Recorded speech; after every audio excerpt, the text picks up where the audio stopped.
Salam alaikum. Alors aujourd'hui, on va faire des exercices sur la translatée d'une matrice. Alors tout d'abord, qu'est-ce que c'est la translatée d'une matrice? Chaque fois qu'on se donne une matrice A, ça c'est une matrice. Qu'est-ce que c'est ça translatée? C'est une nouvelle matrice, voilà. Égale à A plus bêta IN. IN, bêta, c'est un scalaire, un nombre réel ou complexe, donc c'est pas la peine. K, c'est R au C. Alors, on se propose de déterminer les éléments propres de B. Alors, quelle est l'idée?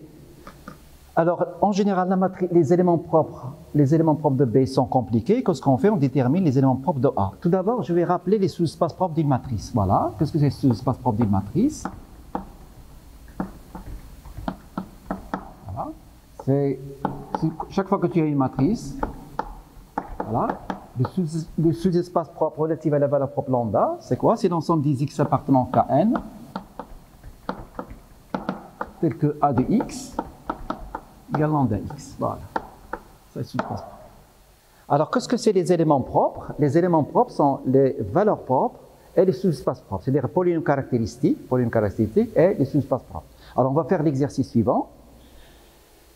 Alors, je l'ai partagé en deux morceaux, d'accord? Donc, première partie, exercice.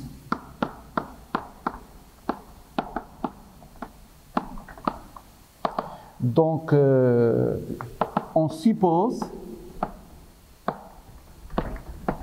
que la matrice B, c'est la translatée de la matrice A par bêta. Alors, première question, voilà, établir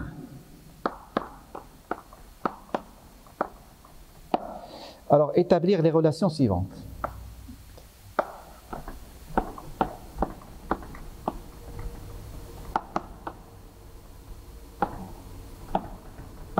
Alors, quelles sont ces relations? Alors, le polynôme caractéristique de la translatée. Qu'est-ce que c'est le polynôme caractéristique de la translatée?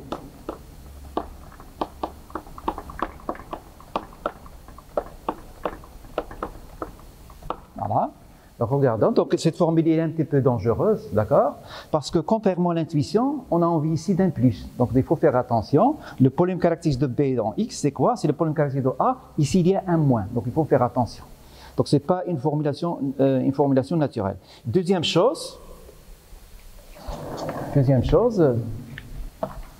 qu'on va montrer, c'est quoi? Quel que soit lambda appartenant à spectre de A, qu'est-ce que c'est spectre de A? C'est l'ensemble des valeurs propres de A. Donc, lambda est une valeur propre de A. Qu'est-ce que c'est une valeur propre de A? C'est une racine des polynômes caractéristiques dans K. Voilà. Qu'est-ce qu'on a? Une E de lambda plus bêta de B est égal à quoi? Voilà. Alors, troisième chose, c'est une remarque. Le spectre de A plus bêta IN, c'est égal au spectre de A plus bêta. Voilà. Donc, avant de commencer la solution, il faut comprendre l'énoncé. Donc, B est égal à A plus bêta, et c'est la translatée. Donc, on se propose de déterminer le polynôme caractéristique de B en fonction de A. Voilà. Donc, on va voir ça. Qu'est-ce que c'est le polynôme caractéristique d'une matrice?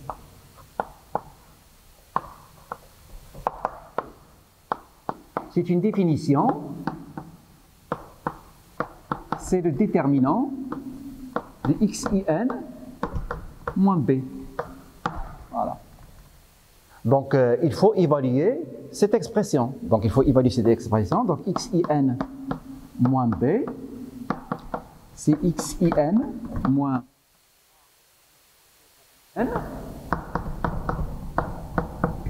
Donc, c'est égal à combien? C'est égal à X moins bêta IN moins A. Voilà. Regardez. Il n'y a rien. Donc ça, c'est égal à ça. Maintenant, que vaut-il de B de X? Donc c'est le déterminant de ça.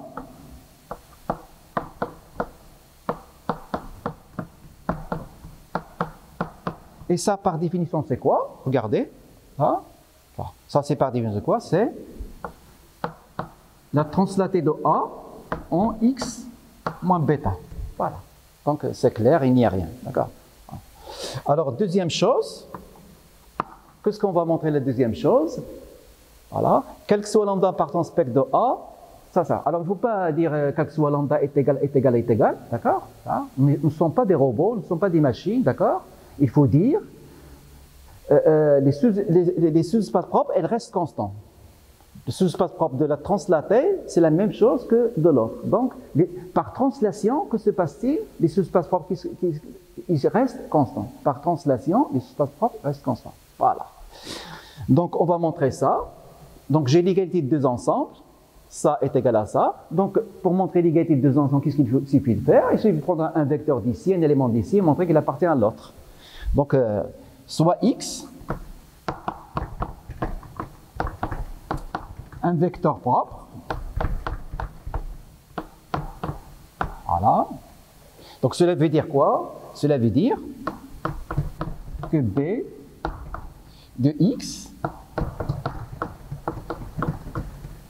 est égal à x. Voilà. Alors maintenant, tu remplaces b, la matrice b par sa valeur. Quelle est la valeur de b? Donc on la remplace là. C'est a plus bêta in x est égal à alpha plus bêta x. Voilà. Maintenant, qu'est-ce que tu fais? Tu développes. Tu développes ici. Donc c'est égal à a x plus bêta x. Voilà. Et dans l'autre monde, qu'est-ce que tu as? Tu as alpha x plus bêta x. Regardez la méthode de travail. Je vous montrer l'égalité de deux ensembles. Je prends un ici et je montre qu'il appartient ici, avec équivalent. Voilà. Qu'est-ce que je fais maintenant? Tu n'as rien à faire. Il faut simplifier avec ça. Quand tu simplifies avec ça, bêta égale, qu'est-ce que tu obtiens? Tu obtiens que cette égalité est équivalente à quoi? À a de x est égal à alpha x.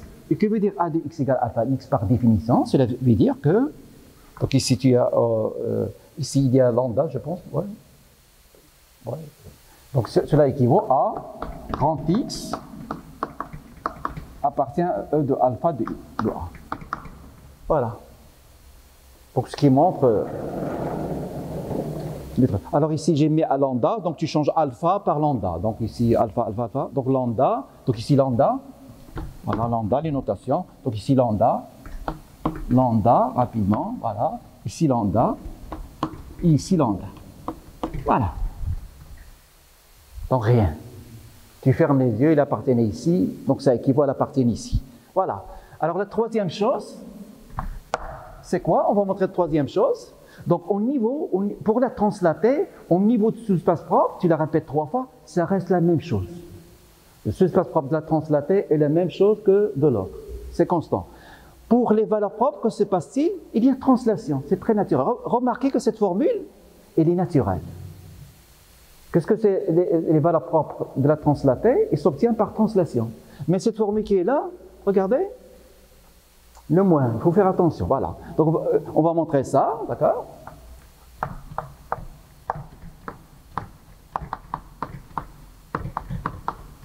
Est égal à spectre de K plus bêta. Alors là, c'est évident. Soit tu utilises cette formule, c'est général. Chaque fois que tu as un polynôme et son translaté, alors les racines de ça, qu'est-ce que c'est les valeurs propres? Les valeurs propres, ce sont les racines du polynôme caractéristique de cette matrice, qui est égale à B. Voilà. Donc les racines de ça, quand tu fais translation, ce sont les translatés de ça. Donc c'est évident, d'accord? Ici, il faut comprendre cette notation. Cette notation, c'est lambda plus bêta, lambda par un spectre de A. Ça, c'est la première manière de voir les choses. Première méthode, regardez, première méthode.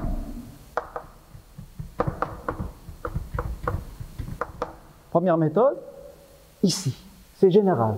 Chaque fois que tu as un polynôme et sont translatés, les racines se translatent avec la même multiplicité. Deuxième méthode,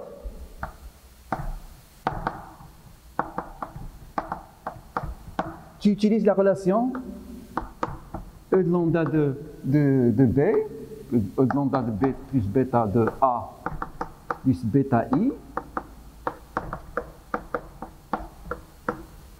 Tu peux utiliser cette relation. D'accord? Que veut dire cette relation? Voilà. Que veut dire ça est une valeur propre de ça? Donc ça est une valeur propre de ça. Signifie exactement que ça est différent de 0, de l'espace nul. Donc cela équivaut à ça est différent de 0. Donc de toute façon, vous avez deux méthodes, c'est facile. Voilà. Alors maintenant, on va faire un exercice qui est la deuxième partie. Exercice. Donc je vais l'écrire en haut. On va faire un exercice. Donc, qu'est-ce qu'il faut retenir? Quand j'ai une matrice B, cette matrice B peut être compliquée. Il ne faut pas faire l'exercice. C'est juste, c'est faux, c'est juste, c'est faux. Ça, ce n'est pas notre but. Notre but, c'est de comprendre. Tu peux même faire des erreurs. Ce qu'il faut retenir, chaque fois que j'ai une matrice B qui est compliquée, je peux la voir comme la translation d'une matrice facile. Et conséquence, je déduis les éléments propres de B rapidement à partir des éléments propres de quoi? De A. Voilà. En ce qui concerne les sous-espaces propres, ça reste constant. En ce qui concerne les valeurs propres, il y a une translation pour un ligne. Voilà. Donc,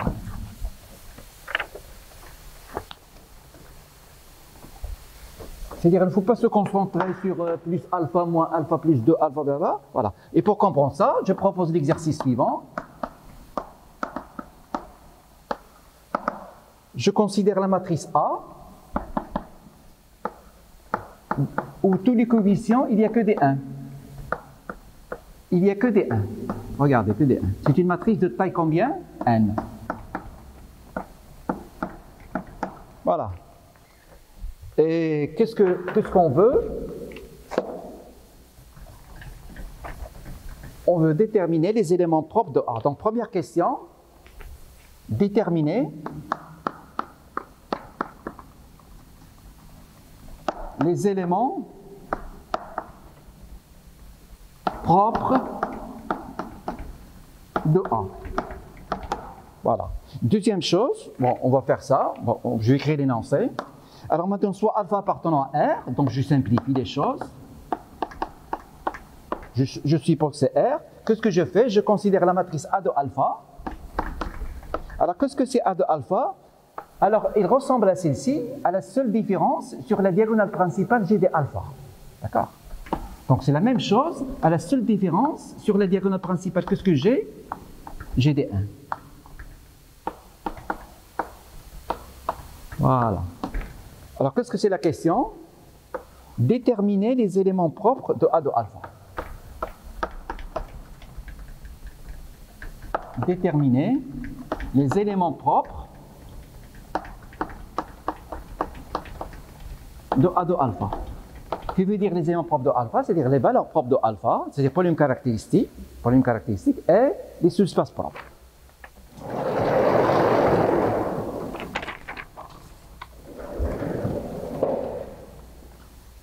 Alors on va faire ça, donc l'exercice 2. Alors d'après l'exercice précédent, c'est la suite, donc cet exercice est la suite de l'exercice précédent.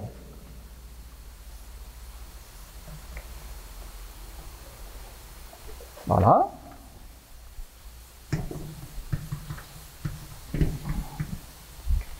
Donc on va ça. Donc qu'est-ce qu'on va faire? Donc on va déterminer les éléments propres de A. Alors qu'est-ce qu'on fait? Donc qui A de X? Donc c'est les déterminants de X, IN, moins A. Voilà. C'est vrai, on fait A moins XN.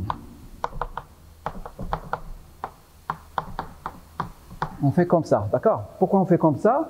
Celui-là t'évite de changer le signe. Moins 3, moins 5, ça. Mais ici, la matrice A est facile. Donc la matrice ici A est facile. Donc, on se permet le suffix. A, c'est quoi? C'est 1, 1, 1, 1. Donc, moi, A, c'est facile, donc c'est pas la peine d'un. Mais en général, on écrit comme ça. Cela t'évitera de changer le signe. Voilà. C'est une petite remarque. Alors, maintenant, qu'est-ce que je fais? Ça n'a rien à voir avec les maths. Je dessine le déterminant. Remarquez que dans cette science, comment le dessin est très important. Il n'y a pas des maths, les dessins. Donc, il faut dessiner. Donc, je dessine cette matrice. Donc, qu'est-ce que j'ai? J'ai x moins 1, x moins 1, et ailleurs, j'ai des moins 1. Voilà, des moins 1, partout des moins 1. Donc, partout des moins 1, sauf sur la diagonale principale. Qu'est-ce qu'il y a sur la diagonale principale? C'est x moins 1. Voilà. Et qu'est-ce qu'on fait? On regarde la matrice, d'accord? Alors, qu'est-ce qu'on remarque? On remarque que la somme des lignes est constante. Que veut dire la somme des lignes est constante? Combien il vaut? X moins IN. Ici, il y a X moins 1. Donc, X moins IN, ici, X moins 1.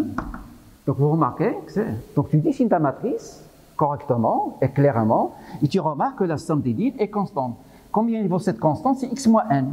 Donc, qu'est-ce qu'on fait? Les règles, on les a déjà vues plusieurs fois. On additionne les lignes, on additionne les lignes. Donc, ça fait X moins N, moins 1, moins 1, moins 1. Donc, X moins N, voilà, X moins N, X moins 1, moins 1, moins 1, etc. Etc. Donc, ici, moins 1, moins 1, ici quoi? X moins 1. Celui qui attaque revient à sa place. Donc, on les ajoute. Voilà.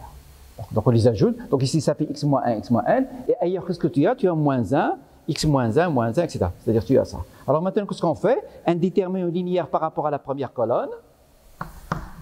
C'est égal à X moins N. Donc, ça fait 1, 1, 1. Et ailleurs, des moins 1. Regarde. Moins 1. Ici, regardez ici, il faut faire attention, dans cette région, il faut faire attention. Ici, il y a x moins 1 sur la diagonale principale. X moins 1 sur la diagonale principale. Donc, x moins 1. Donc, x moins 1. Voilà, ici, 1. Voilà, ici, moins 1. Voilà. Alors, maintenant, qu'est-ce qu'on fait? Quel est l'avantage de la somme des lignes constantes? Automatiquement, on peut passer d'un déterminant de taille n à un déterminant de taille n-1. Voilà. Donc, le pivot de cette colonne, qu'est-ce qu'il va faire? Il va attaquer le dessous de sa colonne. Donc, quand il va attaquer, donc regardez, je multiplie ça par moins 1 et j'ajoute. Je multiplie ça par moins 1 et j'ajoute. Je multiplie par ça et j'ajoute. Voilà. Donc, c'est un problème de dessin. Regardez, il n'y a pas des maths, d'accord? C'est égal à combien? Et celui qui attaque revient à sa place. Donc, celui-là, il va revenir à sa place.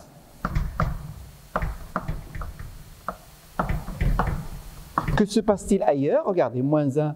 Et ça reste quoi? Ça reste 0, x, 0, 0, x. Voilà. Il ne faut pas oublier ce terme, d'accord? Je le mets ici. Donc, qu'est-ce que je récupère? Donc, je peux développer par rapport à la colonne, il y a un maximum de 0. Je peux développer par rapport à la première. Et qu'est-ce que c'est le résultat? Ça fait x à la puissance n-1.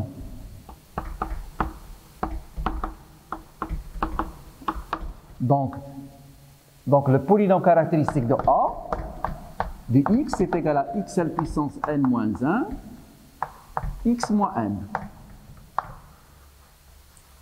Voilà. Donc, 0 est une valeur propre d'ordre n-1 et n est une valeur propre d'ordre n. Voilà. Donc, c'est juste. Pourquoi c'est juste? 100% c'est juste. Parce qu'on a bien la somme des valeurs propres, c'est égal à n. Voilà. Donc, ça, c'est une méthode. Ça, c'est la méthode naturelle. Alors, il y a beaucoup de méthodes. On va voir dans quelques instants. Il y a d'autres méthodes en un seul mot. En un seul mot et dans le cas général. Remarquez que notre but, ce n'est pas la méthode la plus rapide, d'accord? Mais il faut procéder de manière naturelle, très doucement. Donc ici, on a fait une révision. Alors maintenant, qu'est-ce qu'on va faire? Dans la deuxième question, Donc ça, c'est les polynômes caractéristiques. Qu'est-ce que c'est les sous-espaces propres de A? On veut déterminer les sous-espaces propres de A. Donc les sous-espaces propres de A, alors combien il y a de valeurs propres? Donc on va écrire les valeurs propres. C'est 0 et n. Regardez, quand le polynôme caractéristique est scindé, je n'écris pas même pas ici K, spectre A. Ce n'est pas la peine d'écrire R aussi. Donc il y a deux valeurs propres, 0 et n. Alors qu'est-ce que c'est E0 de A? E0 de A, ou bien on commence avec l'autre, ça n'a pas d'importance. E de n de A.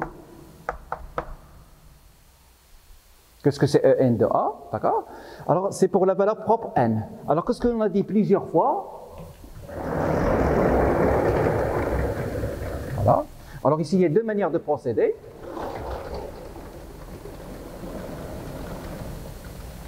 Ici, il y a deux manières de procéder, d'accord? Soit tu dis, d'après le cours, n est une valeur propre simple. Première méthode de procéder, n est une valeur propre simple. Donc la dimension de ça est égale à combien? Est égale à 1. D'accord? Que veut dire un espace vecteur de dimension 1? Il suffit de trouver un vecteur non nul. C'est-à-dire, il suffit de trouver un vecteur propre relatif à la valeur propre n de A. Et quel est ce vecteur propre? C'est évident. Pourquoi c'est évident? Car j'ai dit mille fois, je le répète toujours, chaque fois que la somme des lignes est constante, qu'est-ce que j'ai? J'ai le vecteur lorsque la somme des lignes d'une matrice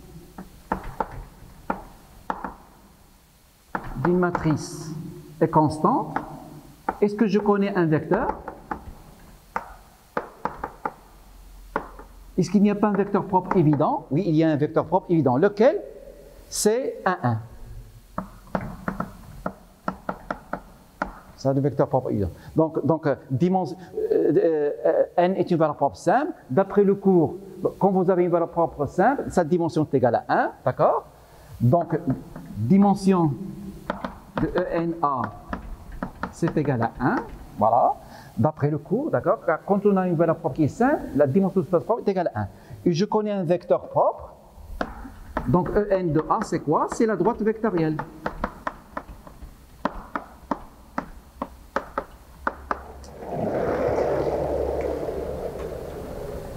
Voilà.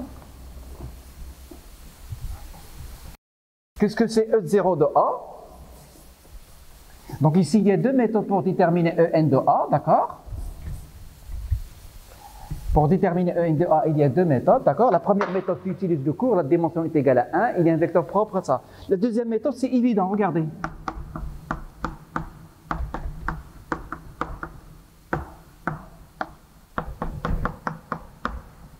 Regardez la deuxième méthode. Si lambda est une valeur propre, si lambda est une valeur propre non nulle, qu'est-ce que j'ai? J'ai ça établi dans ça, c'est évident. Car si tu prends un x qui est parti ici, tu as a de x égale lambda x. Donc x, il vaut combien?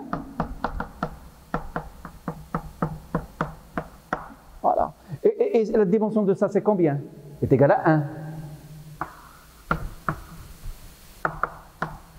Pourquoi est égal à 1? Parce que, par hypothèse, A, c'est 1, 1, 1, donc c'est égal à 1. Donc, ça est différent de 0. Donc, dimension de E de lambda A, dimension de N de A est égale à 1 et supérieur ou égal à 1. Pourquoi? Parce que N est une valeur propre. Donc, conséquence, qu'est-ce que j'ai? J'ai ENA est égal à l'image de A. Et qu'est-ce que c'est l'image de A? Tu regardes ta matrice que des 1. Donc il y a deux méthodes. Soit le cours, soit tu remarques ça. Et tu remarques ici, c'est évident, la dimension c'est 1. Et dire que lambda est une valeur propre de A, que veut dire lambda est une valeur propre de A? C'est-à-dire que la dimension de E de lambda est supérieure ou égale à 1. Donc, dimension de ça est plus petite que 1, est plus grande, donc est égale à 1, donc il y a égalité. Voilà. Il y a plusieurs manières pour voir les choses. Alors, on va déterminer ker de A.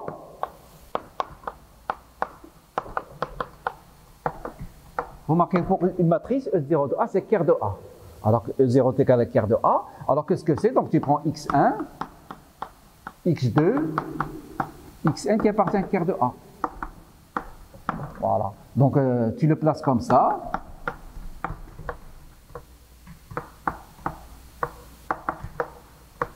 Donc, tu as une seule équation, x1 plus x2 plus xn égale à 0. Voilà. Et puis, tu remplaces. D'accord? Donc, tu écris que x1 est égal à moins x2, moins, etc., moins xn. Et tu remplaces dans ton uniplet. Et quand tu remplaces ton uniplet, d'accord?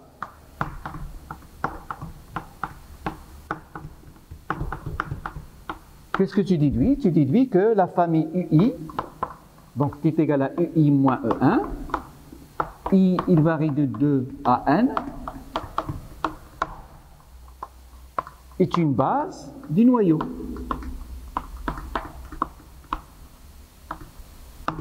Ça, c'est la méthode naturelle. La méthode pour comprendre, on fait la révision, d'accord? Mais question, comment on fait pour déterminer ce sous-espace propre? Donc actuellement, on ne fait plus ça, d'accord? Moi, je le fais pour ça. Actuellement, on détermine les sous-espaces propres en même temps. Donc notez la méthode de travail, il faut être très modeste, on fait des calculs, on a compris le cours, etc. On a fait la cuisine. Maintenant, qu'est-ce qu'on fait? On va sauter un petit peu, d'accord? D'accord, on va faire un petit effort. C'est quoi? On détermine les sous-espaces propres en même temps. Tu répètes 10 fois, en même temps, d'accord? Alors, comment on détermine les sous-espaces propres en même temps? Donc, tu as une matrice A. Tu veux déterminer son noyau et son image. Alors, qu'est-ce que tu fais? Voilà, tu considères ça transposé et tu ajoutes ici l'identité de n. Et qu'est-ce que tu fais? Tu échelonnes. Quand tu échelonnes, qu'est-ce que tu obtiens? Tu obtiens une base du noyau et de l'image en une seconde. Donc ça s'appelle, ça c'est l'exemple trivial de quoi? De l'intelligence artificielle en algèbre linéaire. Chaque fois qu'il y a des équivalences en mathématiques, en algèbre linéaire, on fait en même temps, on détermine la base de celui-là, celui-là, celui-là. On ne fait pas comme j'ai fait ici. Ça c'est classique, ce qu'on faisait il y a 30 ans. Ça c'est terminé. Donc maintenant il y a actuellement l'intelligence artificielle en algèbre linéaire. Donc ici qu'est-ce qu'on va faire? A est une matrice symétrique. Je fais 1, 1, 1, 1, 1, 1, 1, 1, je dis ici. Donc la transposée, ça reste la même. Ici, qu'est-ce que je fais? Je fais l'identité. Je fais l'identité, je fais l'identité. Je fais l'identité, je dis ici l'identité, voilà. Je fais l'identité. Et j'échelonne cette matrice bloc. Alors pour l'échelonner, qu'est-ce que tu fais? Tu l'échelonnes. Qu'est-ce que tu fais? Donc celui-là, regardez, on peut avoir le résultat par les calculs. Je le multiplie par moins 1. Qu'est-ce que ça donne? Ça donne ça. Sans faire aucun calcul. Regardez, regardez. Regardez, sans faire aucun calcul. Sans faire aucun calcul. Voilà. Donc ça s'appelle l'intelligence artificielle en algèbre linéaire. Voilà. Voilà. C'est terminé, une seconde. C'est terminé. Donc qu'est-ce que c'est une base du noyau? Qu'est-ce que c'est une base du noyau? C'est ça. Regardez. Regardez. Une base du noyau, c'est moins 1. Ici, je récupère une base du noyau. Ce qu'il y a écrit ici, regardez. Regardez. Regardez la beauté de l'algèbre. Regardez la beauté de l'intelligence artificielle. Ce qu'il y a là, du calcul, je remplace, la cuisine, Regardez, regardez. Tu dessines 1, 1, 1, 1, tu fermes les yeux, tu fais tac, tac, tac, tac, tac, tac, tac, tac. Tu as ça. Voilà, voilà. Ce qu'il y a là, c'est U1. Ce qu'il y a là, c'est U2. Voilà, c'est une base du noyau. Et ce qu'il y a là, c'est quoi? C'est une base de quoi? De l'image. En résumé, en 1 minute, on détermine les sous-espaces propres. Donc, notez la démarche du travail progressivement. Voilà. Donc, maintenant, on arrive à notre but. Regardez, c'est une matrice qui est plus ou moins encombrante, d'accord? Et on remarque quoi? Que A de 1, c'est quoi? C'est la matrice A. Donc, cette matrice-là, donc j'ai choisi un exemple, ça. Donc, ça, c'est la translatée de quoi? Donc, ça, c'est la translatée de A. Et comment je vois que c'est la translatée de A? Ici, j'ajoute 1 et je retranche 1. D'accord? Donc, A de alpha. Voilà. J'ajoute ici 1 et moins 1. Donc 1 et moins 1, 1 moins 1. Donc c'est égal à A plus alpha moins 1 de IN. Donc, au lieu de déterminer les éléments propres de ça, qui est encombrant, d'accord, je détermine les éléments propres de ça. Et les éléments propres de A, de ça, c'est déjà vu dans les questions précédentes. Donc, qu'est-ce que c'est les sous-espaces propres de A de alpha? Polynôme caractéristique de A de alpha. Voilà. Donc, c'est égal à quoi? D'après la formule générale, nous avions vu ça. C'est B égale à A plus bêta IN. Qu'est-ce que c'est qui de B de X?